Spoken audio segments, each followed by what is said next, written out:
Hi everyone, I'm Melissa Thompson from Intercast, and we are here with Yehuda Newman from Miami Beach, Florida. And we are standing on the corner of 44th and 2nd by the hustling and bustling United Nations, which is currently in session. So if you can see here, most men in suits actually have little security pieces behind their ears, and we see many diplomats passing through the streets, and police officers who have been making old ladies run through the intersections to get out of the way. So, Yehuda, what do you think of the UN? I think the biggest thing that we have right now at the UN is obviously the Palestinian bid for state residency. And, Abbas, and they've been trying to do this obviously for a very long time, and Abbas has kind of gotten fed up and just gone to the international community. Now, the biggest problem is that the Palestinian state, as it's going to be created, is an apartheid state. And they've now admitted that it's an apartheid state. If you look at the press releases that are being released this morning, everybody's talking about how the advisor to Mahmoud Abbas straight up set out that no Jews will be allowed in the Palestinian state.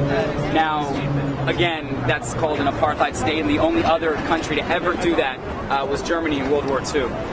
So I think that that's a very, very strong correlation that we're seeing over here, and thank God Obama's actually starting to do something right and is stepping in a little bit and saying that he will veto the bill. So speaking of Obama spoke today, and he was staying near the Waldorf Astoria, and there were about 10,000 police officers surrounding that hotel. So did you have a chance to see or hear Obama's speech at all? I think, no, I haven't. Truthfully, it gets me a little bit too upset to watch Obama these days, and I think I can say that for a lot of people out there. Obama has singularly been able to do what very few presidents have doing, that's just piss off everybody on all sides.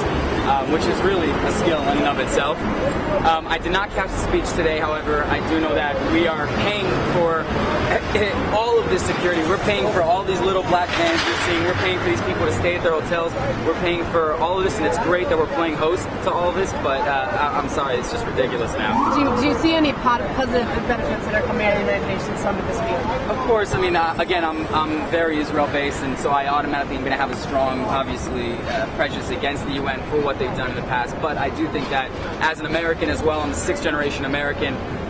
Through my grandfather, we've been in Miami for 4 generations. Before that, New York for 2 or 3 generations.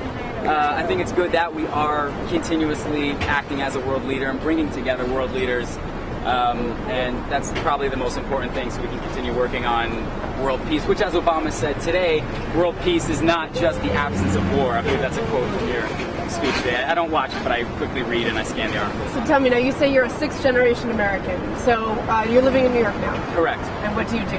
I am a film producer for EUE Screen Gem Studios. That seems like a really glamorous job. Yeah, it does. It seems like that. It's very glamorous. You get to run around sets and carry very heavy things and deal with about 3,000 different people that are all on very different levels, but it's fantastic. We just did a great project with USA Network, who was fantastic to work with, and Ustream, which is an online live streaming site with a built-in audience of about 4 million people. And it was basically, they had the star of the show, Necessary Roughness, came on, Callie Thorne. It was fantastic to work with.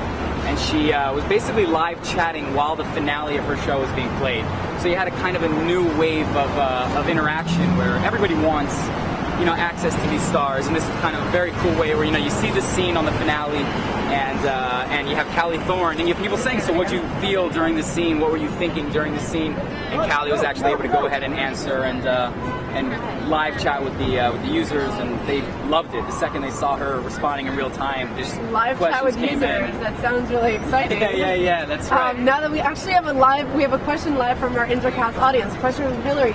So tell me that it seems like you're very passionate in politics. How did you become so passionate about politics? It's definitely from my mother. My mother was my grandfather was the sitting chief judge of Miami for 25 years. So I've always kind of just been very aware of what's going on, and very, it's your country. You got to know what's going on with it. You got to know who's running it, and and at the end of the day, people say, people are running it. We don't really have any ability to change it. They're completely wrong. And short of hippie activism, there are real ways that we can actually mess around and change things. And at this point with social media, just having our voices heard and just being a part of it has become an important part of just being an American and living and being a part of the digital world.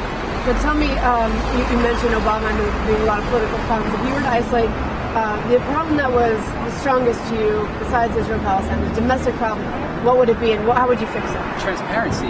The Obama administration touts themselves as the ultimate digital form, as they have a Twitter account, Obama's Facebooking every day, and yet at the end of the day, this is the least transparent White House. Nobody's arguing with this in history. That just nobody knows what the hell is going on. The plans come out. They have half-baked ideas. Even this new job stimulus plan, nobody really knows what the hell it's talking about. And all the analysts you go through, the WSJ and Fox, nobody knows what they're talking about. You got the little laws in there, and everybody's saying that the small businesses are the ones that are going to be stimulated. We need more transparency from the White House. Obama needs to actually say what he's thinking and what's going on. But that's definitely one of the biggest issues they have. Is they just got to be honest and straight up. We're not idiots. We're actually an intelligent race. Like, we got it. That's great. Well, thank you so much for chatting with us. My pleasure. It was a pleasure. So we'll see you back in the office. Definitely. Take care, guys. Anyways, that was a stimulating conversation from Yehuda. Now, I'd like to try to get some people to talk to us. It might be hard because we have diplomatic officials around here.